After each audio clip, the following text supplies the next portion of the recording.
Hi friends, இன்றைக்கி நம்ம பார்க்க போகிற வண்டி எதுனா டாட்டா இண்டிகா. இந்த வண்டி நம்மக்கிட்ட ரெஸ்டோரேஷனுக்காக வந்திருக்குது. ஸோ வண்டி வந்து ஸ்டார்ட்டே ஆகலை ரொம்ப நேரமாக. அப்புறம் ரொம்ப ஸ்ட்ரகிளுக்கு அப்புறம் ஸ்டார்ட் பண்ணியாச்சு. ஆனால் இன்ஜின் ரூம் ஆனால் எவ்வளோ ஒஸ்ட்டாக இருக்கு பாருங்கள். இப்போ உள்ள இன்டீரியர் காட்டுறேன். கீழே அடியில் பார்த்தீங்கன்னா அவ்வளோ கீழே ரோடு தெரியும், அந்த அளவுக்கு இருக்குது உள்ள. ஸோ அதெல்லாம் நல்லா ரெடி பண்ணணும். ஒரு வழியாக இன்ஜினையும் ஸ்டார்ட் பண்ணிட்டோம். வெஹிக்கிள் ஸ்டார்ட் ஆகிடுச்சு நல்லபடியாக. இப்போ நெக்ஸ்ட் இதை ரெடி பண்ணி ஓனர்கிட்ட நல்லபடியாக அந்த வண்டியை நாங்கள் ஹேண்ட் ஓவர் பண்ணணும். ஸோ அதுக்கு இப்போ ப்ராசஸ் ஸ்டார்ட் ஆகிடுச்சு. ஃபஸ்ட்டு ப்ராசஸாக க்ளீனிங் ஒர்க் போயிட்டுருக்குது. நம்ம ஃப்ரெண்டு தான் அவர்.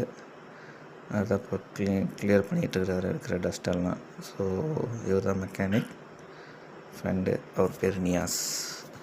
ஸோ நம்ம இதை ப்ராசஸ் பண்ணி வெஹிக்கிளை ஓனர்கிட்ட ஹேண்ட் ஓவர்